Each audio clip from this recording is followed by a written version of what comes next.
They called it a celebration. I called it a crime scene. The conference room smelled like victory, champagne, polished oak, expensive cologne. The partners sat lined up like judges on a tribunal, grinning behind crystal flutes. At the center stood Richard Vale, senior partner of Vale & Harrow LLP, delivering his trademark grin, the kind that made juries melt and associates forget their paychecks. "Ladies and gentlemen," he began, voice booming with manufactured warmth, "today we honor a young man whose brilliance and dedication have redefined this firm's standard of excellence." I already knew the speech. I'd written half of it last night. My name was supposed to be in that script. The words hit like glass underfoot when he said them. "Congratulations, Dylan Marks, on your promotion to junior partner." Applause exploded. I froze. Dylan, the golden boy, Vale's golf buddy's son, smiled with that mix of humility and smugness only nepotism can breed. He was still clutching the case summary I had spent 6 months perfecting.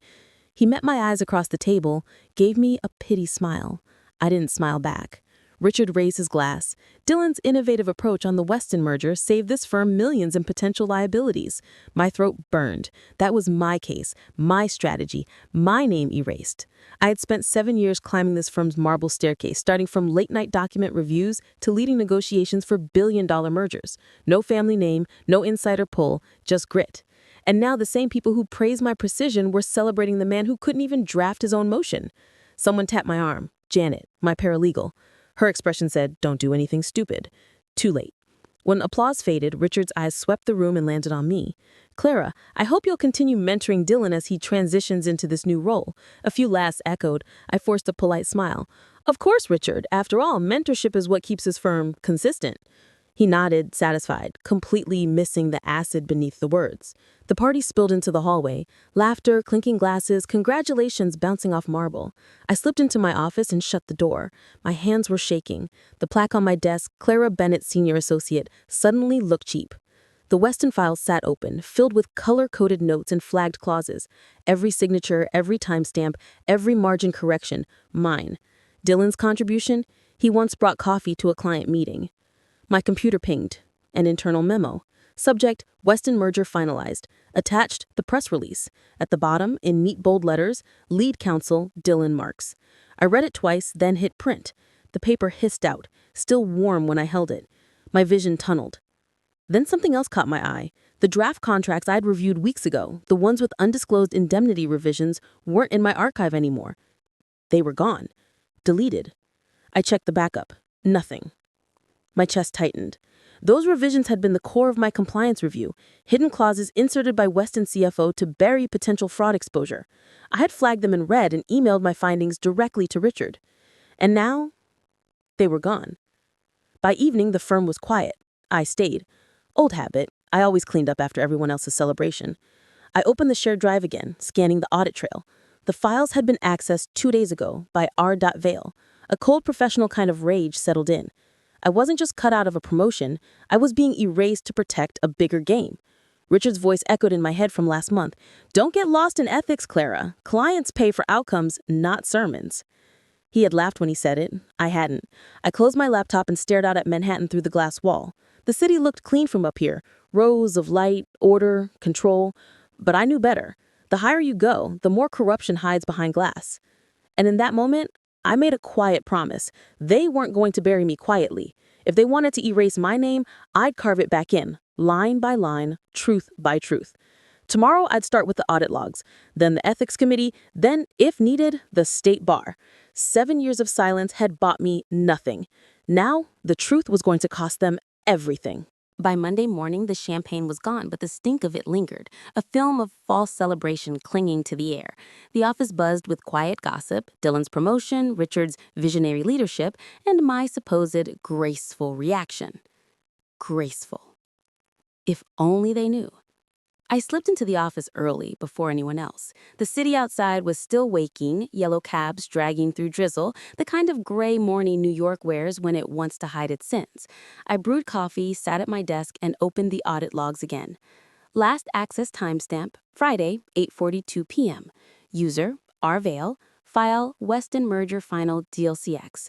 Note, accessed via admin override. Admin override, meaning he'd used his partner credentials to delete files that didn't belong to him, and the system would only keep that trail for 72 hours. I had until tonight to save it.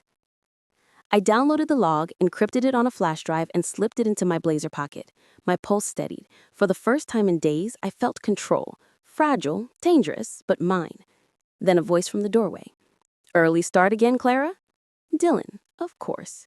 He leaned against the frame, holding 2 coffees like a peace offering. His tie was slightly crooked, his smile rehearsed. "I figured you'd need one after the big news," he said, stepping in. I took the cup, though I didn't drink. "Congratulations, partner." He laughed nervously. "Yeah, still getting used to that word. Listen, I know things got awkward Friday. You've been such a mentor to me. Don't." I cut him off. My voice was calm, surgical. "Don't thank me for something you didn't earn." His expression faltered. "It wasn't my decision." "Then whose was it? Because Richard didn't even bother to tell me in person. He let me find out with everyone else." He hesitated. "Clara, this is how it works. You've been here long enough to know the firm rewards relationships." "Not integrity?" He sighed, setting his coffee on my desk. "Integrity doesn't pay the bills." I looked at him, really looked at him. The expensive suit, the polished smile, the small glint of fear beneath his confidence. He was a product, not a lawyer. "Enjoy your title, Dylan. It comes with fine print." He left before I could see if he understood. The day crawled. Meetings, depositions, endless emails. Noise to distract from the quiet war inside my head.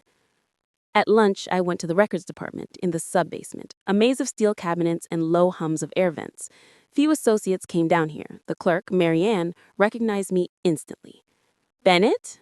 she said, lowering her glasses. "Haven't seen you down here since the Addison arbitration." "I need archive drafts for the Weston merger. Pre-final versions, the ones with indemnity clauses." She frowned.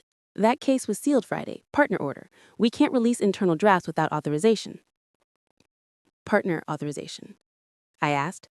She nodded. "Vale's signature." "Of course." I lowered my voice. "Mary Ann, I'm not asking to copy or remove anything. I just need to see them. 5 minutes." She hesitated, scanning the empty hallway.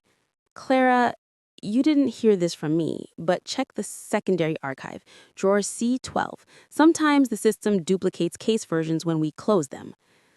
I exhaled slowly. "Thank you." She turned away before I could say more. Drawer C12 was dusty, unmarked. Inside, old binders lined up like soldiers.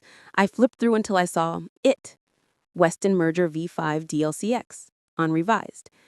I pulled it out and skimmed the printed pages. The red-lined indemnity clauses were still there. The one shielding Weston's CFO from fraud liability disguised as strategic waivers.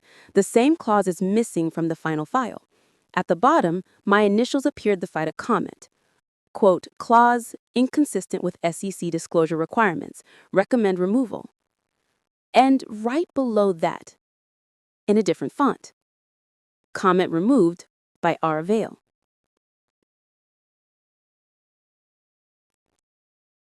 The edges of the paper cut into my fingertips. So that was it. Richard had deleted my revision trail to hide his collusion with Weston's executives, and then handed the case to Dylan as a reward for silence. I took out my phone, snapped photos of every page, and backed them up on my encrypted drive. Evidence. Enough to raise questions, maybe not yet to destroy him, but enough to start pressure. Then I heard footsteps. I froze. The lights flickered overhead, casting long shadows between the cabinets. Someone was coming down the hallway. "Clara?" Richard's voice, smooth, casual. "You down here?" I closed the drawer quietly, slipped the folder behind me, and turned. "Richard, just checking a few archive discrepancies." He smiled, too polished. "Always so thorough. You should take a breath, Clara. Enjoy the wins, even when they're someone else's." There was a warning under his words. A test. I matched his tongue. I enjoy clean files and clear records.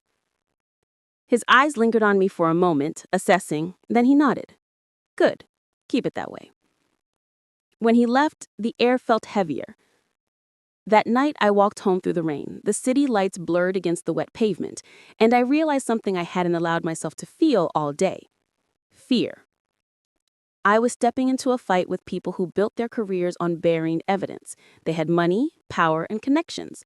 I had a flash drive and a conscience. but conscience was a weapon, one they underestimated. When I got home, I poured wine, powered up my laptop, and opened a blank document. At the top, I typed, Ethics Complaint, Vale and Harrow LLP.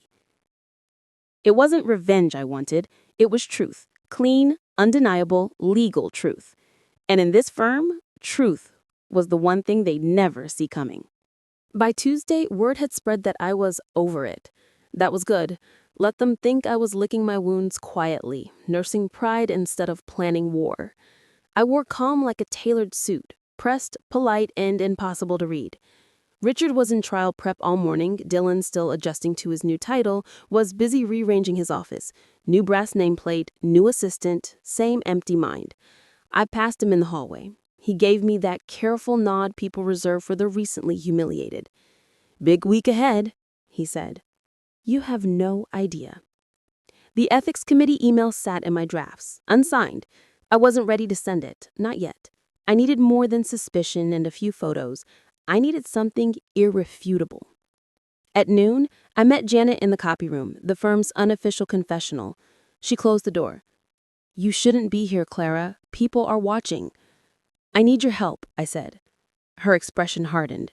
Vale's already asking questions about your after-hours access. He's spooked. Good. That means he knows I'm close. Close to what? I lowered my voice. He forged the Weston revisions, deleted my compliance report.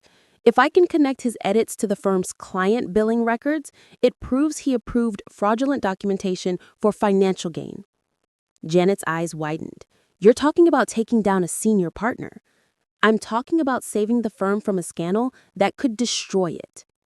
She hesitated, then nodded. You didn't hear this from me, but the IT team keeps private backups of partner email archives, off-network, for internal audits. You'll need a sysadmin logging. I smiled faintly.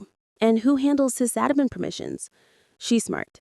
Marianne, basement archive. Again. By late afternoon, I was back in the sub-basement. Marianne didn't look surprised. She said, I figured you'd be back. She slid a folder across the counter. Internal audit request forms. If you sign it as a review for compliance risk, it won't trigger alerts. Will it trace back to you? I asked. Only if you screw it up. I filled out the form, forging a digital signature from one of the retired partners, an old trick I'd learned cleaning up their messes. Marianne ran the file, printed the system key, and handed me a thin USB stick with a yellow label, Vale ARC 2025 Backup. She met my eyes. You didn't get this from me. I didn't even see you. Back upstairs, I waited until everyone left. Then I closed my blinds and plugged in the drive. The folder opened like a confession booth. Thousands of archived emails, each time-stamped, categorized, and perfectly preserved. I searched Weston. Hits, 217. Then indemnity. Hits, 12. And then there it was. An email from Richard to Weston CFO dated the same day my compliance report vanished. We've adjusted the indemnity language as per your recommendation. This should protect your board exposure. Dylan will finalize the filings. -RV. I stared at the screen. My heart didn't race. It slowed. That calm you feel when chaos finally makes sense. I exported the email chain, encrypted it, and uploaded a copy to a private cloud under a pseudonym. Then I printed one clean copy and sealed it in an envelope marked Personal, Ethics Committee. It wasn't time to send it yet. Not until I set the stage. Wednesday morning, I walked into Richard's office unannounced. He looked up from his desk, annoyed but composed. Clara, to what do I owe the pleasure? I wanted to congratulate you, I said evenly. The Weston merger was brilliant work. He raised an eyebrow. Glad you'd think so. Of course. Especially the indemnity revision. Ingenious. I've never seen a clause disappear so cleanly. His smile thinned. You're treading on thin ice. Am I? I stepped closer. Because the SEC might think otherwise, especially if they saw your correspondence with Weston's CFO. His jaw tightened. You're bluffing. I leaned in, quiet enough that only he could hear. Then call it. For a moment, the mask slipped.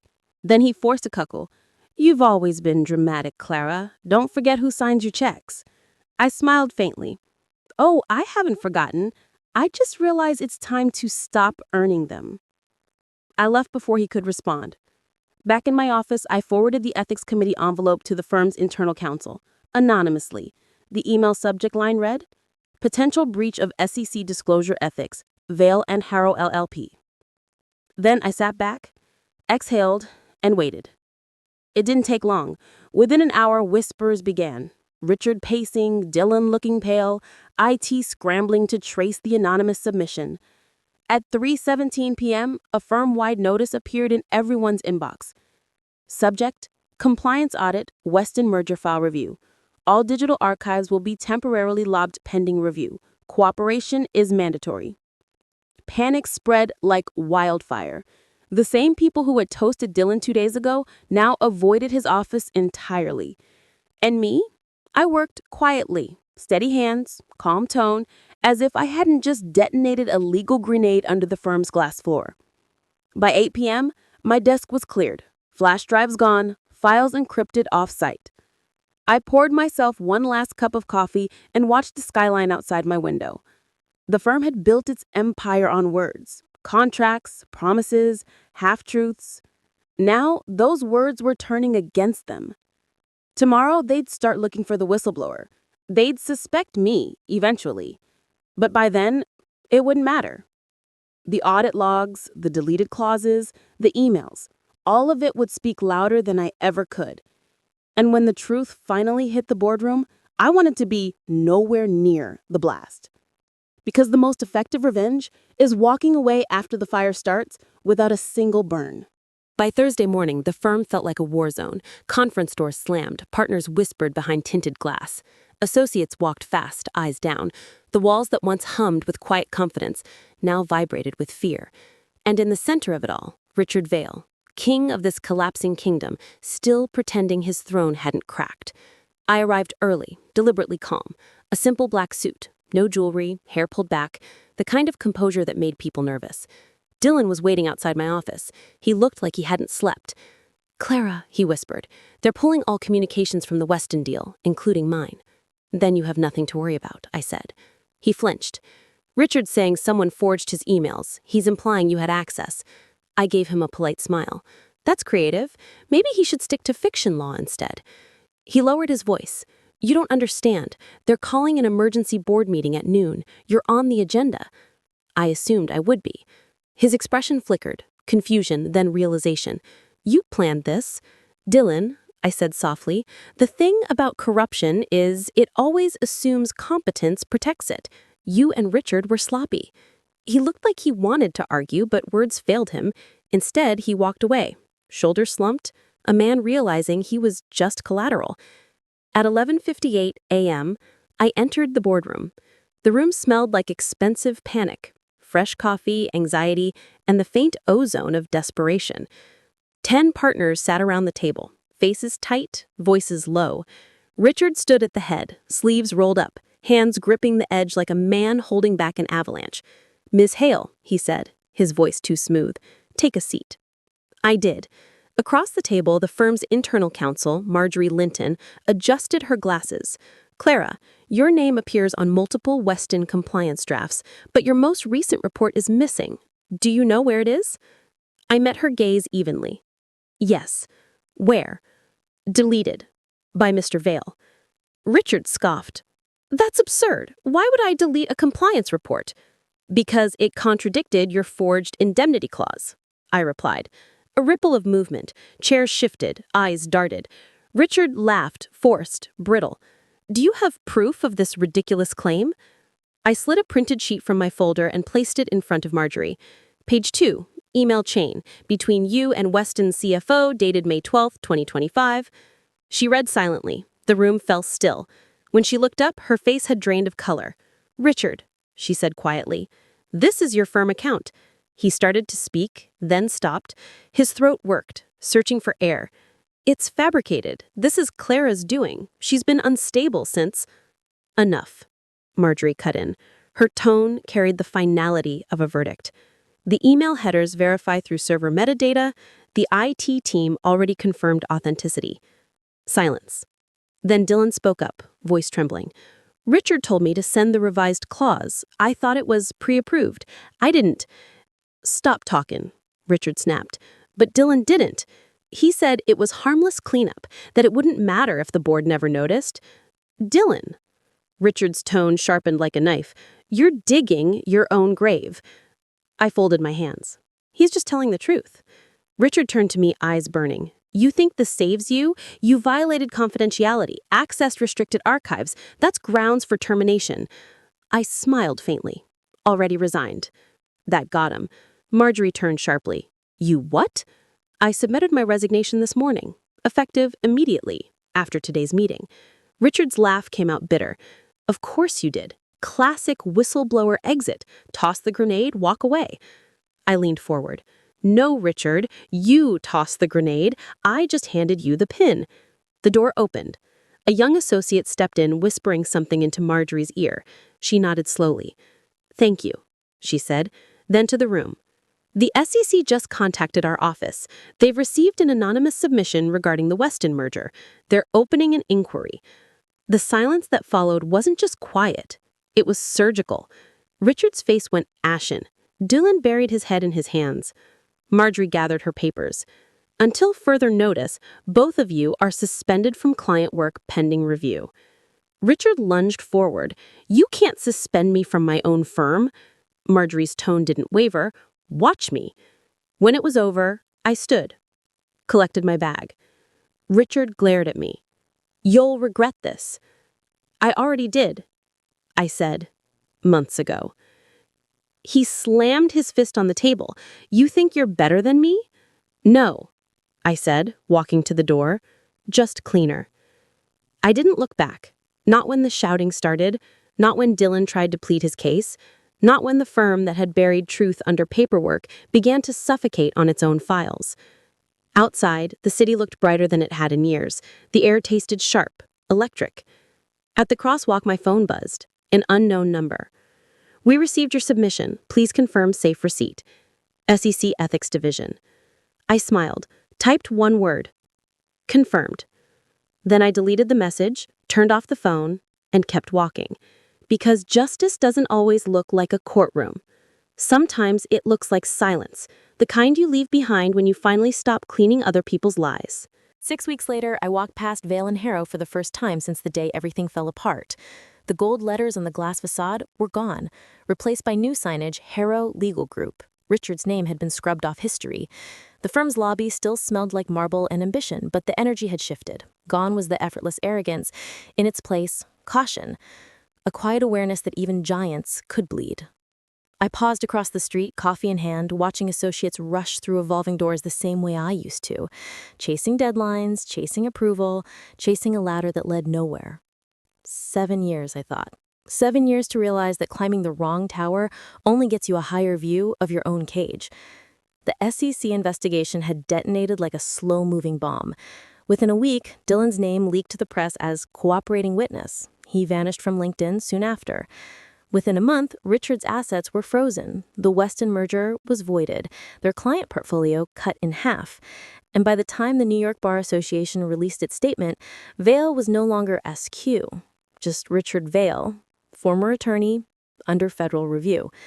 The news coverage called it a wake-up call for corporate ethics. I called it a well-earned obituary. My life had shifted quietly, like pages turning themselves. I moved out of my high-rise apartment, the one I'd kept just to be close to the firm, and rented a smaller loft in Brooklyn, the kind with peeling brick and big windows. It wasn't luxury, but it was mine. Mornings were slower now. I brewed my own coffee, read case files for clients who couldn't afford 5-figure retainers, pro bono work, something I'd always wanted to do but never had time for. It turned out I had plenty of time. People from the old firm reached out occasionally, some out of guilt, some curiosity. Most just wanted to know how I'd recovered. I told them the truth. I didn't recover, I evolved. One afternoon, as sunlight spilled across my desk, I received a letter. Old-fashioned, stamped, hand-signed. From Marjorie Linton. Subject, personal note. Clara, the board voted unanimously to offer you reinstatement at the firm once the restructuring is complete. They cited your integrity and diligence during the investigation. I understand if you decline, but I wanted you to know your name was cleared. officially and unequivocally, ML.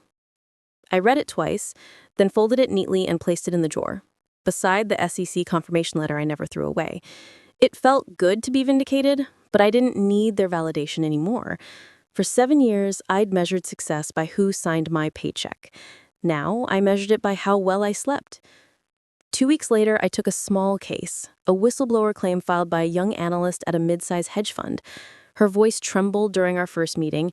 She reminded me of myself, the early years, the hunger to do right even when the system mocked you for it. When she finished explaining, I said quietly, "You're not crazy. You're just early." She laughed, nervous, relieved. "You really think anyone will listen?" I said they will, because truth doesn't vanish. People just stop looking for it. That night, as I drafted her brief, I caught my reflection in the window, the city lights behind me, soft and golden. I looked lighter. No champagne celebrations, no corner office, no false applause. Just quiet purpose. A few days later, an alert popped up on my phone. Breaking news. Former attorney Richard Vale found guilty of corporate misconduct, facing lifetime ban. I didn't smile, not exactly, but I did feel something settle inside me, something that had been shaking loose for years. Closure isn't a bang. It's the moment you realize you don't care about the noise anymore. I closed the article, leaned back, and opened a new document. Title line: Hale Legal Consultancy, Ethics and Corporate Accountability. It wasn't a firm, not yet. Just an idea. But then again, so was justice once. Later that evening, I walked along the East River as the skyline shimmered against the water, a reminder that the city never stopped even when people did. For years, I'd been told loyalty meant endurance, that integrity was naive, that fairness was negotiable. But standing there, wind cutting through my hair, I finally understood. Integrity isn't a shield you hold up for others. It's a fire you keep lit when everyone else has traded theirs for comfort. And mine was still burning.